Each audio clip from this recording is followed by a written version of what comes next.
Hey yo, what is up everybody? It's me back with another video for all of you. Today's video is gonna be a new series I'm talking about called episode vlogs, where I watch episodes of a show, then I'll get my thoughts of it. So today we're starting Avatar: The Last Airbender, Book 1 Water, Chapter 1, The Boy Stuck in the Iceberg.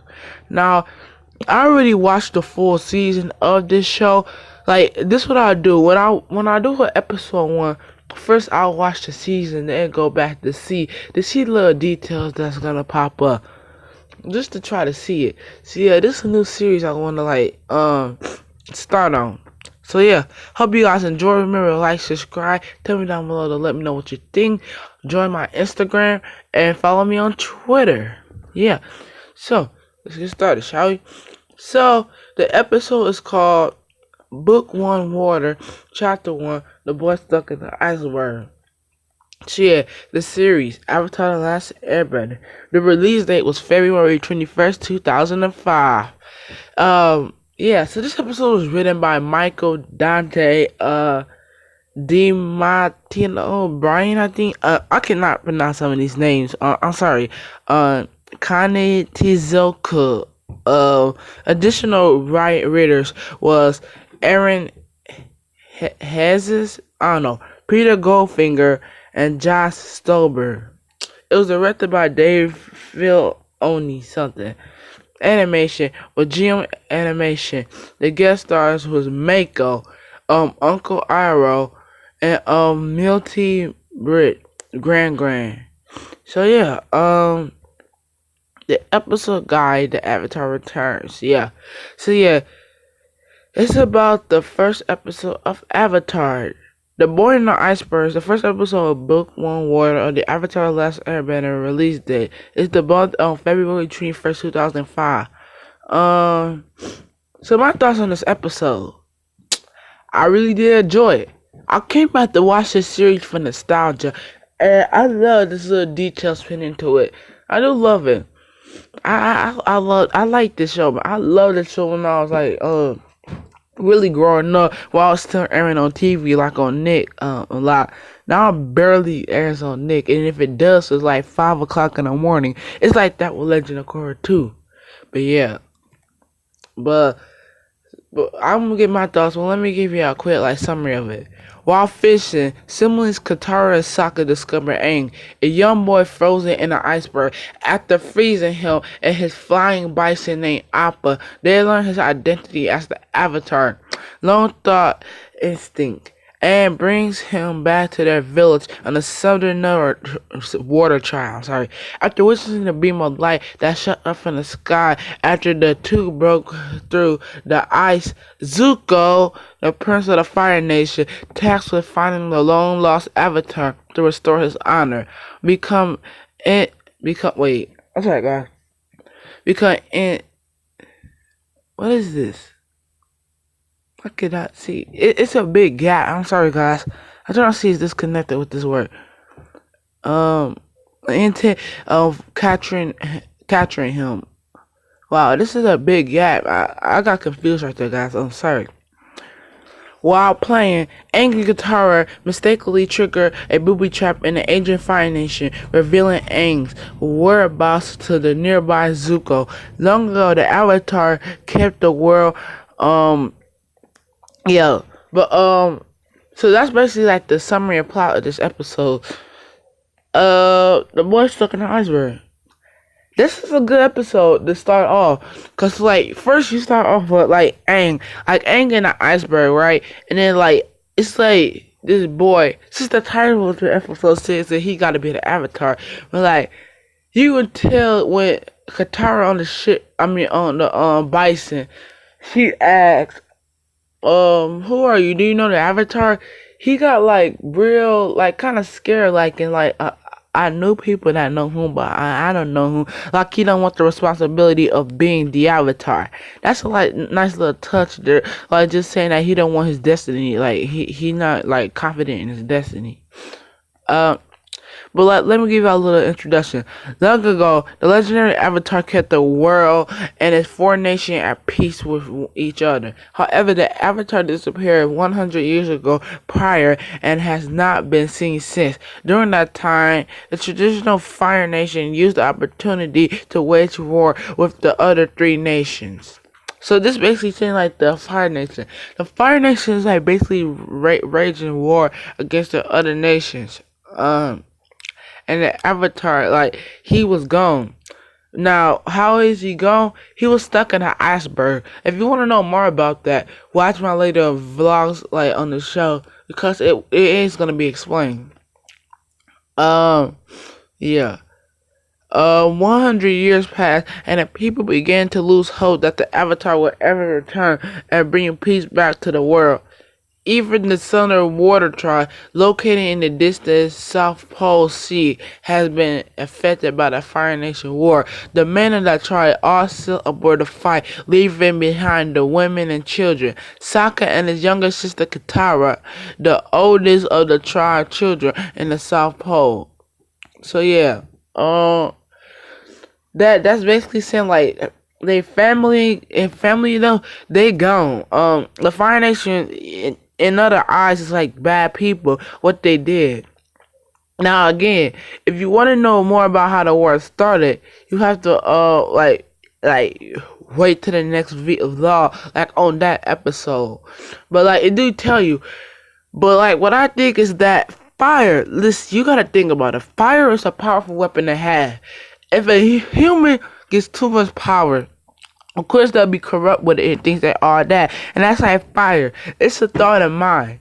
Is it the people or the fire? Cause fire really corrupts people in the mind sets of it. And it really do affect people. So yeah.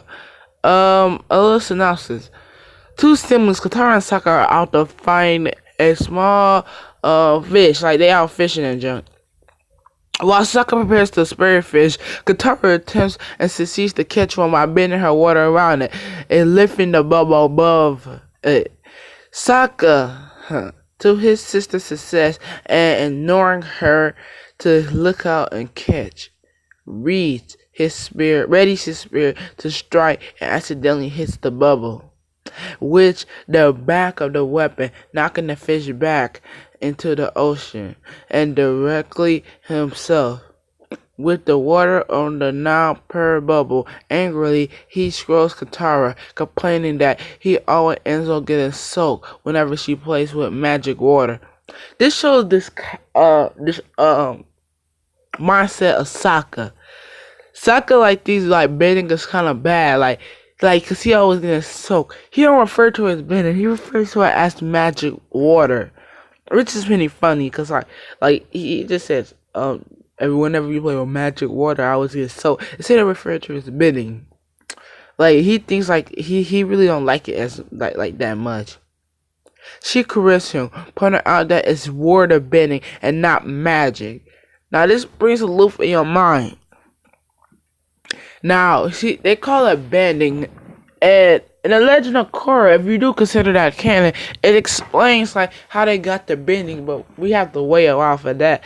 But like this shows that it's not magic, she said. But how is it? Like it comes from the chi and stuff. Gotta find out more. See to explains it. That before she could have alright. Sokka interrupts her and includes, if we had weird powers, he will keep his weirdness to himself. So he basically saying like he had powers, but he'll keep the weirdness to himself, calling her weird with the powers. The two seemingly decide to bicker, argue. Through their verbal exchanges and cut short when the sea suddenly picks up speed. I'm sorry. I'm sorry for that, guys. What happened? That just popped up. Sokka tries to steer the boat to avoid collision with the chunks of the floating ice, while Katara shouts out, "Go left! Go left!" Through the boat ends up being crushed between three ice floes, leaving Sokka and Katara stranded on the ice in the middle of the sea. Yeah. So like they're saying like Katara powers. Katara powers is a little bit powerful. You can lie on that. After gathering their bearings, Katara blames her brother for failing to go left, as she had instructed, though Sokka counters by pointing out that Katara should leave waterbending down to safety. She did not like this steering. When he concludes that it should be left to a girl to screw things up, Katara loses her temper and yells at her brother that he's a sexist, immature nutbrain, while she continues to rage all the things that she does for a part of her chores. She involuntarily water bends, cracking a huge iceberg and eventually causing it to break and like plunge into the ocean as they are like pushed back in their iceberg ice flow. Another iceberg basking in the blue light and containing two forms rise to the surface. So like rising to the surface. So like she accidentally waterbend. Now, later in the show, you can tell that her waterbend is coming when she's like mad. You can tell like it comes like when she's mad. Like you can tell, cause like you can, it's always you know that her waterbend it's like powerful when she get pissed off and stuff. Yeah. So like the episode, man. They find the avatar. After they find the avatar, like the avatar, like look at Katara the first time. She like, so you wanna go penguin sailing with me? She said, sure. Sokka a little skeptical to be like, how can we trust this guy? We don't know who he is. So, like the avatars claim he got a flying bicycle. Sokka don't believe him. And the flying bicycle named Appa. Appa will not fly. Now. But yeah, Appa will not fly. But they went back to the Water Tribe, and like after they, like, well, I skip to something. Prince Zuko like sees that big light and like determines it's the Avatar.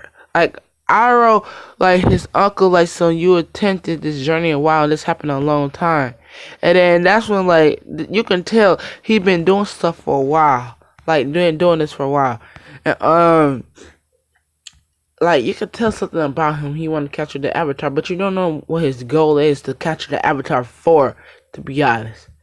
But like, yeah. So Aang like went back to the Water Tribe. Like he was cool with everybody. Sokka a little annoyed with him, and their grandmother said that I don't know if we can trust him or not. It's like we don't even know him that much. So how you know we can trust him and all that? So like, yeah, that's a good point to be honest.